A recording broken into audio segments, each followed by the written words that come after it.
Indah Hoirunisa dan ini Siti Aan Handayani. Ya baik, langsung saja.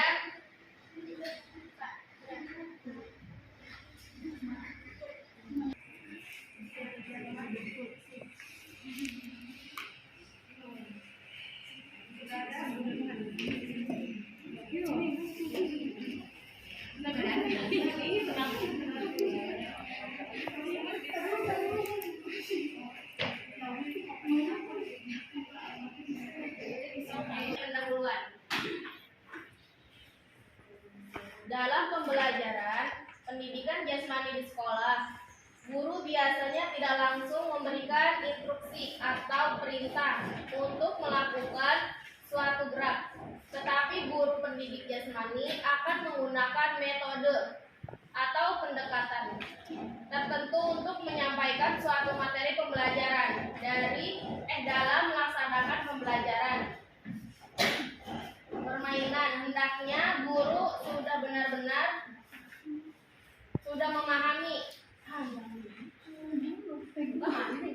memahami terlebih dahulu mengenai komponen-komponen gerak permainan yang akan diajarkan, sehingga dengan menguasai komponen gerak permainan maka akan lebih mudah dalam melakukan pembelajaran.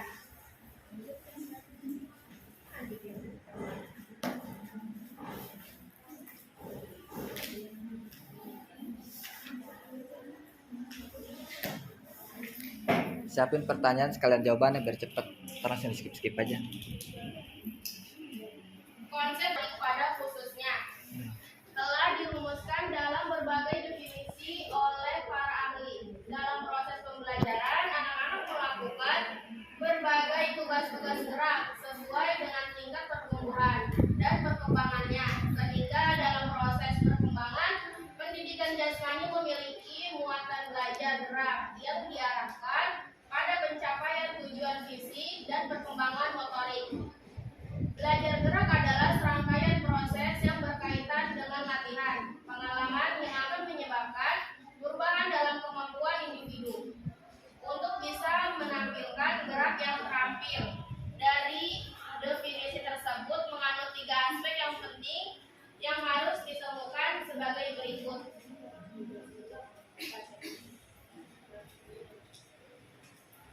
Ya, dari pendahuluan yang tadi, kita sebagai guru jasmani itu tidak langsung memberikan materi, jadi dia ada metodenya, entah itu ice breaking ataupun yang lain. Jadi tidak langsung memberi materi, kayak turun langsung ke lapangan, dia memberi tepuk semangat atau apa dulu gitu, kayak ice breaking buat murid-muridnya biar dia nggak jenuh, karena olahraga nggak terlalu ya kayak boring gitu, jadi dia banyak melakukan exhibiting buat siswanya, nggak langsung materi. Konsep belajar pada umumnya dan belajar gerak sebagai belajar perilaku motorik pada khususnya telah dirumuskan dalam berbagai definisi oleh para ahli. Dalam proses pembelajaran, anak-anak berbagai tugas-tugas gerak sesuai tingkat pertumbuhan dan perkembangannya, sehingga proses perkembangan pendidikan jasmani memiliki muatan. Jadi dia geraknya sesuai tingkat pertumbuhan dan perkembangannya. Jadi nggak mungkin senam SMP langsung ke anak TK. Jadi semuanya ada perkembangannya, ada tahapannya. Iya, ada tahapannya gitu. Ya. Dalam pencapaian fisik dan perkembangan motorik, belajar gerak adalah serangkaian proses yang berkaitan dengan latihan, pengalaman yang menyebabkan perubahan dalam kemampuan individu. Jadi gurunya juga harus bisa senam tersebut gitu, biar anak-anak langsung paham. Kalau gurunya nggak bisa gerak-geraknya, nanti anak muridnya gimana kan? Jadi keliru gitu. Untuk bisa menampilkan gerak yang terampil, dari definisi tersebut mengandung 3 aspek penting yang harus dikemukakan sebagai berikut. Oke, baik.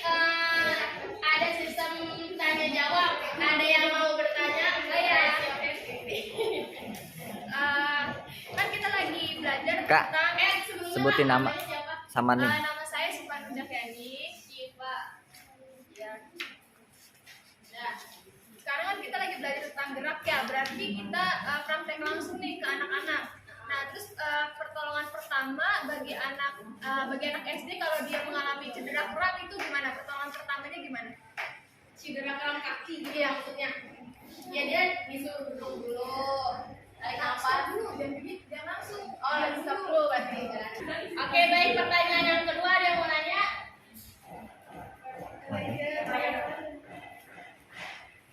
Siapa dulu nih? Ya udah, ini itu dulu enggak? Bunda. Ya. Tadi kan kamu sudah jelaskan untuk oh iya, Nama. saya Haryati. Tadi kan kamu sudah jelaskan supaya anak-anak itu tidak bosan atau tidak boring melakukan olahraga. Yang mana olahraga itu kan sebagian anak suka, sebagian tidak suka ya. Nah, sebagai itu kalau di lapangan mungkin guru olahraga bisa melakukan gerakan-gerakan yang bikin anak itu terpacu atau motivasi untuk bergerak. Bagaimana seandainya guru olahraga itu menyampaikannya materinya itu di kelas.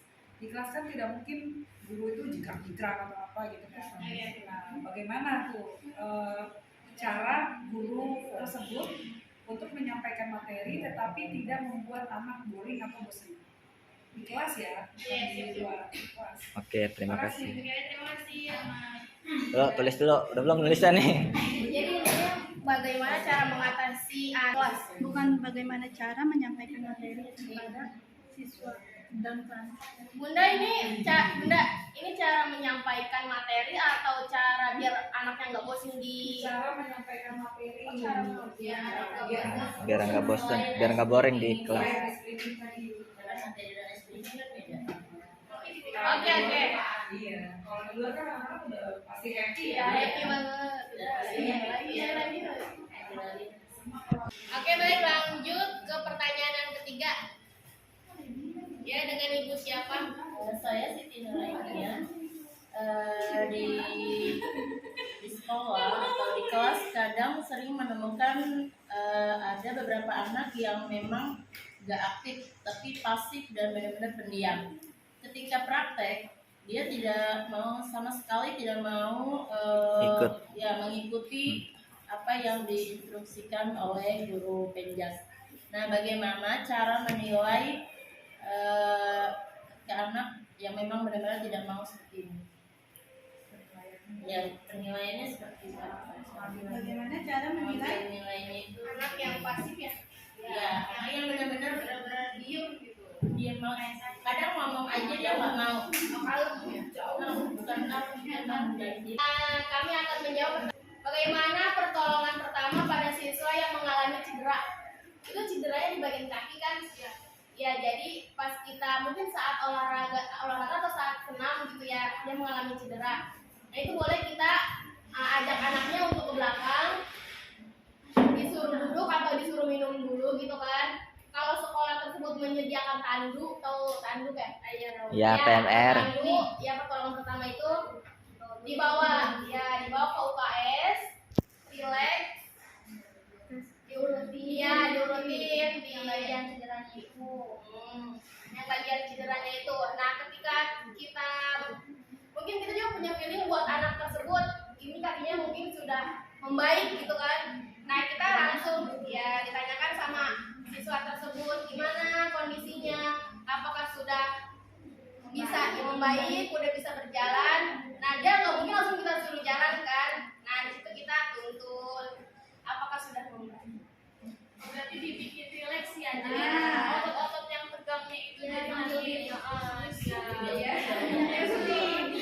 ya. Jadi kalau gurunya panik, si siswa tersebut apalagi SD bakalan makin panik dan dia nangisnya juga bakalan makin kencang. Gurunya sekarang ya pertama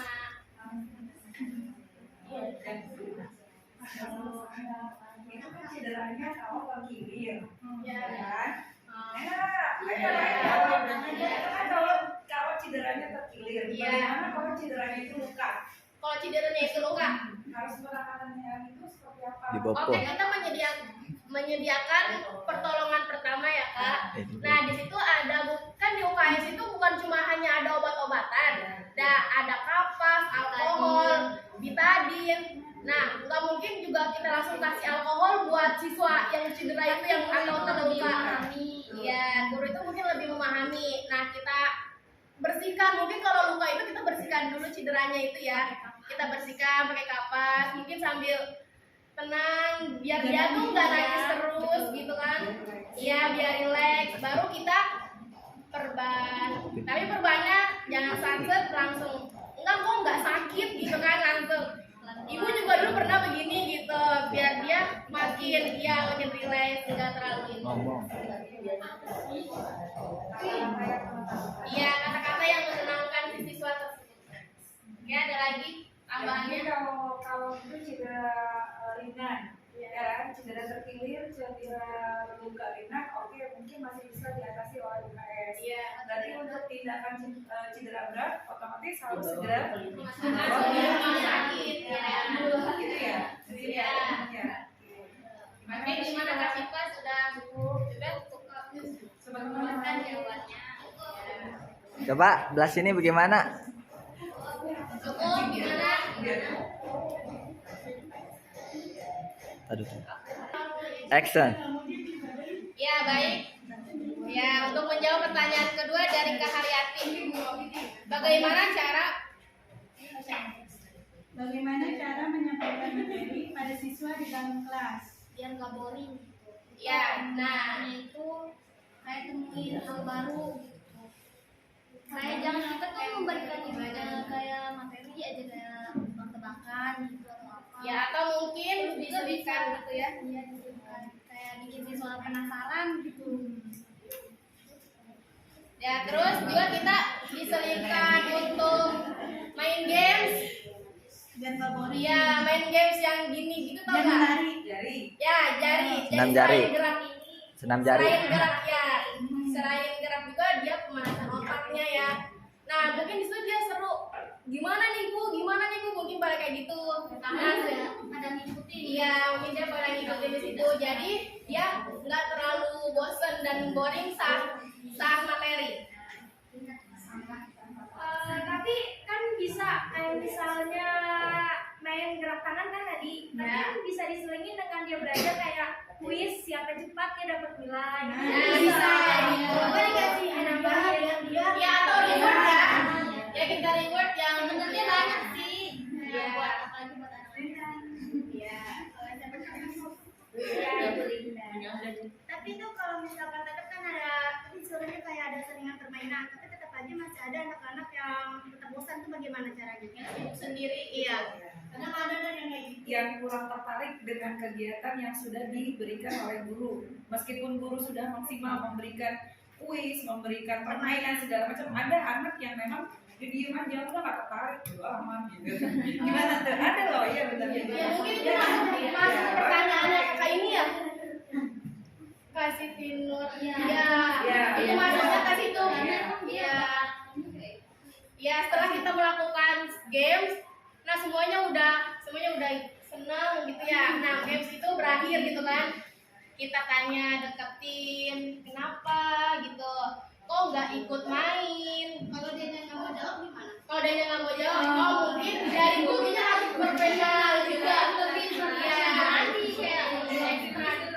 Ya, kalau emang dia saat pembelajaran main jas ini dia masih benar-benar diam terus, nah kita boleh konsultasi sama orang tuanya. Kenapa sih si anak tersebut gitu? Mungkin dengan cara yang bahasa yang baku agar tidak menyakiti hati seorang orang tuanya juga gitu. Tambahan, tapi kan kalau misalnya anak kayak gitu tuh peran seorang guru dan peran seorang teman itu pasti berperan penting dong buat dia, buat kayak misalnya si anak itu kan diem aja di kelas, pasti kayak temennya ayo dong main gitu. Jadi temennya ngajak-ngajak gitu. Ya, jadi gitu. Seorang guru tuh bukan hanya ngedeketin si anak yang diem aja, tapi seorang guru tuh bisa bisa nge-handle si anak-anak lain biar membujuk si anak itu buat ikut berbaur, ikut gabung gitu. Ya, kalau emang dari temannya dia tetap gak mau buka suara, baru dari gurunya lebih mendekati sikap dia ya siswa tersebut. Ya, bagaimana? Ada yang mau nambahkan lagi? Ada yang mau nyanggah? Kamia, Kalaras?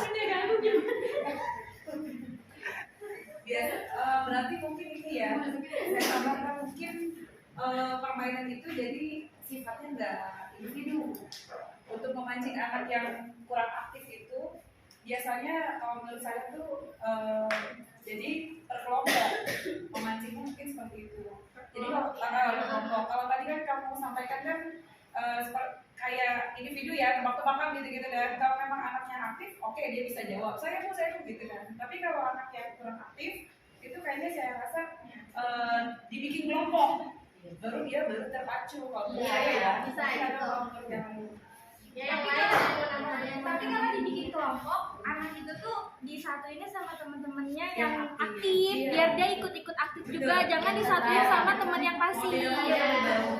Biar dia si anak itu biar berbau. Dan itu tergantung metode dari pengajaran guru. Iya, balik lagi ke gurunya. Ya, kalau gurunya metodenya kurang Iya, ya ada. sama tetap aja seperti itu. Iya, betul. Di gurunya juga harus banyak-banyak mencari cara Iya, apalagi untuk dan peringatan. ya buat apa buat si anak-anaknya itu lebih aktif. Wajar. Ya, ada Kenapa lagi. Kamia? Ada lagi yang mau lain, Kak, jawabannya? Ya, jawaban. Cukup ya? Oke. Yang memang seperti itu. Nah, kadang gurunya bingung mengambil nilainya itu bagaimana. Iya. Oke, baik. Ini pertanyaan yang ketiga. Pertanyaan yang ketiga dari Bu Siti Nurhania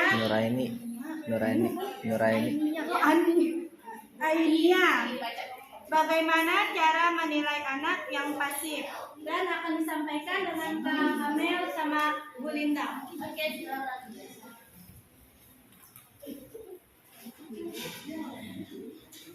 Ya, oke, baik kalau kayak gitu kita menilainya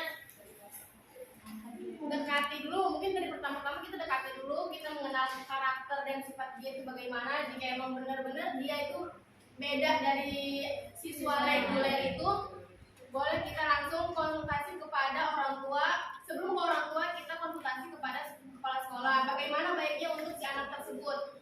Jadi ketika kita langsung dapet nih, oh sikap dia itu pendiam, tidak hanya di pelajaran penjas, dia juga di matematika, bahasa Indonesia, bahasa Inggris, dia pun semua mata pelajaran seperti itu.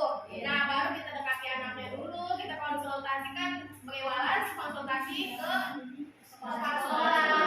Nah, setelah kita konsultasi ke kepala sekolah, mungkin dari pihak kepala sekolah mengkonsultasi kepada orang tuanya, kedua orang tuanya. Nah, jika memang dari kedua orang tuanya, di rumah juga dia seperti itu, gitu kan? Ya, jarang beradaptasi dengan teman-temannya, gitu. Nah, kita boleh di situ bagaimana jika kita kasih guru pembimbing yang khusus emang dari sekolah itu, kan ada yang sekolah kayak SDIT itu kan ada ya? Iya. Ya, buat pendampingan si siswa tersebut. Jadi langsung Kadang dari sekolah ada sekolah yang memang menyediakan psikolog. iya kayak gitu. Jadi dikasih yang dilihat dulu si anak nih apa sih baru iya. bisa dikonsultasikan kepada orang tuanya. Iya. Ya seperti itu. Ya, dan lebihnya ada yang lain. Jadi kan guru juga punya penilaian dari kriteria dia, terus dari si anaknya itu rajin nulis atau rajin ngerjain tugas kan, anak juga kan punya dua Kriteria. Nah, yang pertama tuh anak ada yang suka banget dengan gemar membaca, ngerjain tugas, tapi dia nggak suka sama praktek-praktek. Sedangkan anak yang satu lagi dia suka sama praktek, tapi dia nggak suka membaca, nggak suka ngerjain tugas. Nah, di situ tuh peran guru tuh harus punya nilai gitu. Jadi kan si anak ini nilai plusnya di keterampilan gitu, di praktek. Ya udah berarti dia nilai plusnya di situ, tapi di membaca ataupun apa itu di materi dia nilainya minus lah, tapi dia masih bisa dinilai gitu. Itu nilai untuk angka ya, bukan penilaian pribadi gitu. Ya berarti ini tuh bukan hanya untuk guru penjaskes, jadi itu sebagai walas, sebagai wali kelas. Tapi kan guru penjaskes juga bisa, karena kan kalau misalnya walas dapat nilai dari mana? Dari gurunya juga kan, guru mata pelajaran. Ya tapi ya mungkin ini masukan ya, ini masukan dari tadi jawabannya ibu ini ya, kayak ini masukan. Ya ini tuh bukan suatu pertanyaan sebenarnya, ini tuh masukan atau usulan. Ya pendapat jawaban yang tadi itu ya. Ya oke baik, terima kasih kan dulu untuk pendapatnya. Ada yang mau menambahkan? Ya pendapat yang lain gimana? Ayo yang lain. Dia Bunda Riri. Bunda ada tadi. Berarti untuk si anak itu karena dia sama sekali nggak mau saat praktek, berarti tidak ada penilaian. Maksudnya kosong. Karena maksudnya itu kan pas praktek, dia sama sekali nggak mau. Enggak, kalau kayak gitu kita tanya dulu, dia tuh suka sama apa. Kalau misalkan dia aku mau senam dong pak, aku ya sesuai request dia jadinya. Kita sebut dia non reguler ya bunda. Ya. Ya. Ini sama kegiatan yang lain. Ini ada Biasanya Ini kalau misalkan mengikuti satu anak saja kan nggak bisa, maksudnya ketinggalan dong materi yang lainnya. Nah itu gimana tuh? Nah kalau itu kita apa sih nggak fokus sama dia kak. Jadi dia tuh butuh guru pembimbing untuk yang membimbing dia. Jadi guru yang lain guru formalnya itu khusus yang buat reguler. Kalau misalnya di sekolah tidak menyediakan guru reguler gimana? Kalau sekolah tidak menyediakan, ya ajukan untuk konsultasi kan kita udah konsultasi sama kepala sekolah. Nah itu biar kepala sekolah dan orang tua bagaimana enaknya untuk si anak tersebut. berarti mencari solusi Ya bersama. mencari solusi tidak hanya untuk guru walas, ya jadi untuk guru kepala sekolah dan orang tua pun harus ikut bergabung agar kerjasamanya itu bisa, tidak hanya untuk guru kelas gitu. Ada lagi?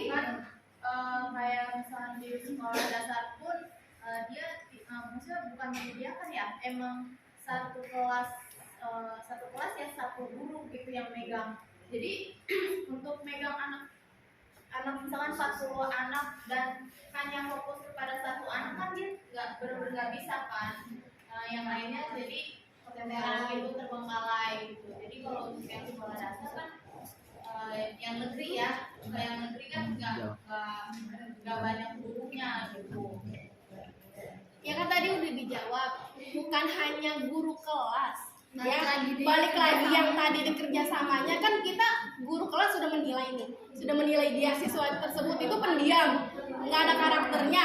Kan kita udah konsultasi sama kepala sekolah untuk menanyakan kepada orang tuanya. Satu siswa gitu. Iya hanya satu siswa. Bukan semuanya kayak gitu. Mungkin saya kasih tambahan ya. Iya boleh bunda. Memang kita kalau di lapangan dengan praktek itu kan beda ya. Teori dengan praktek itu yang saya rasakan memang beda. Teori kita bisa satu, kalau menurut kamu tadi kan konsultasi dengan guru, konsultasi dengan kepala sekolah. Oke, kita sudah ketemu nih jalan keluarnya si anak harus ada guru tambahan. Tapi prakteknya itu jarang atau susah banget dipraktekkan di sekolah. Satu kendala pasti kan ada biaya tambahan untuk guru tersebut. Kedua, kalau guru negeri itu memang terbatas juga SDM-nya, ya kan? Mungkin solusinya yang saya bisa jalankan selama ini, kebetulan juga anak saya ada yang seperti itu. Jadi kita wali kelas ataupun guru bidang yang lainnya saling mendukung untuk mencapai nilai KKM, ya nilai KKM. Dia tidak suka berat, dia tidak suka aktivitas menulis seperti yang lain. Caranya kalau menurut saya itu pengambilan nilainya memang harus face to face gitu. Jadi menyediakan waktu masing-masing guru bidang dan walas itu memang mesti menyediakan waktu khusus untuk memberikan tes. Gimana caranya dia ada nilai untuk kita gitu. Karena kalau dia dibarengin sama anak-anak lain yang saya alami nggak bisa. Ya soalnya ada juga di sekolah saya juga seperti itu bunda. Jadi dia itu emang non reguler ya. Nah itu tuh diem, bener-bener ketinggalan banget. Nah iya nggak bisa ngapa-ngapain. Nah dia itu ada ruangan khusus buat dia kalau ini saya gitu kan. Tapi kalau di SD kayak gitu mungkin dibawa ke perpustakaan dulu ataupun ruang tertentu gitu. Paling maksudnya bukan guru khusus kalau saya. Karena buat yang lain juga mungkin kalau untuk guru khusus itu susah. Kalau untuk saya paling menyediakan waktu khusus dan tempat khusus. Contohnya Khusus seperti dia. les. Misalnya pas PH. Untuk ini ya Bunda, untuk sekolah yang tidak menyediakan guru. Untuk sekolah yang memang belum bisa menyediakan guru khusus anak yang seperti itu ya. Jadi kerja keras kita nih wali kelas, guru bidang ekstra. Jadi guru bidang mau ngasih PH, itu anak nggak mau ngapa-ngapain, ya udah dia persuasif kan, face to face, tolong dibimbing gini. Pokoknya gimana caranya itu nilai masuk ke kita, terus tidak KKM. Tidak KKM itu kan tidak tuntas ya, tidak tuntas artinya. Nah, kita kan pengambilan nilai tidak hanya dari ilmu pengetahuan, ada juga keterampilan. Nah, di situ keterampilannya kita gali, itu anak sukanya apa. Kalau dia sukanya seni, gambar, ya udah kita kasih gambar, tapi yang menyangkut dengan pelajaran kita. Intinya suatu siswa itu tidak mungkin siswa itu tidak suka dengan apa yang Semua, tidak.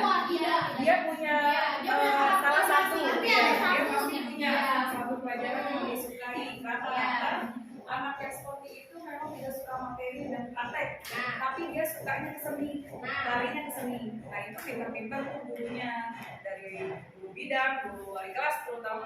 Paling kita kasih masukan ke guru bidang untuk pengambilan nilainya gimana caranya dimasuk-masukin ke seni dulu deh, gitu. Nah itu dia gambar-gambar dulu, baru masuk ke soal. Mungkin kalau misalkan guru penjasnya dia bisa gambar bola nih gitu, seperti itu. Nah itu sih kalau menurut saya. Tapi kalau misalkan guru materi seperti matematika itu bagaimana caranya? Kalau matematika itu Ini beda banget jangan dikasih gambaran ini pelajaran pen juga pen. ya kalau materi matematika itu kan kita lebih ke angka ya, angka atau geometri ya biasanya. Nah kalau kebetulan sekarang saya kelas 2 itu kan sudah mengenal uang ya.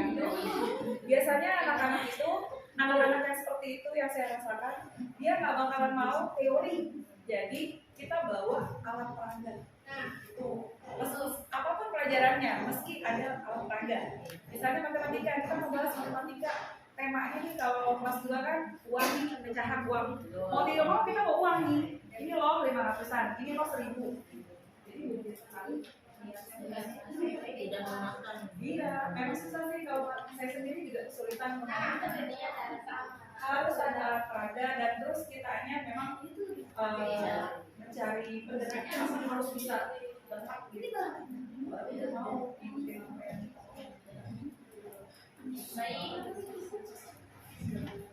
Ya kan? Jadi kemana-mana nih? Kan hanya menjelaskan tentang penjas. Jadi kalau guru nanti kalau nanya kayak gitu boleh dipertanyakan untuk presentasi PBK, Ibu. Ya, udah. Ya, apa ya?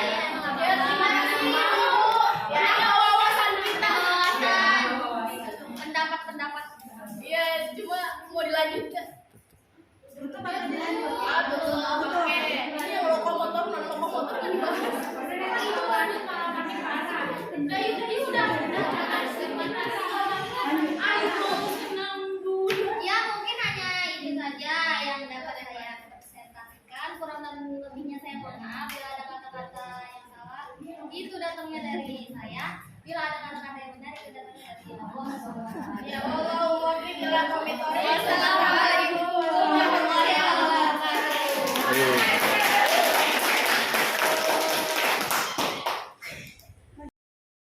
Baiklah, ini kesimpulannya dari keterampilan dasar dalam pendidikan jasmani itu terbagi menjadi 3. Di antaranya adalah sebagai berikut. 1. Keterampilan melempar bola. Cara melempar bola ada 3 macam, yaitu lemparan ke bawah, lemparan samping, dan lemparan atas. Sedangkan hasil lemparan bola di antaranya menghasilkan bola yang menggelindung, mendatar, dan melembung.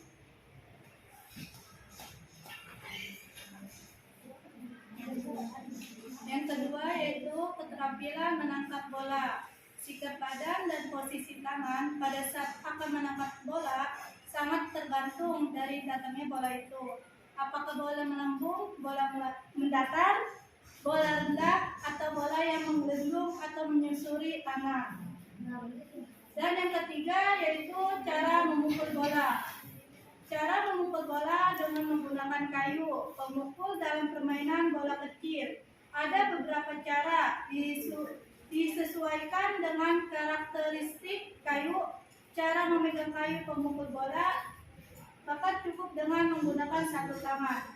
Sedangkan memegang kayu pemukul rounders dengan dua tangan. Sekian dan terima kasih. Assalamualaikum. Assalamualaikum warahmatullahi wabarakatuh.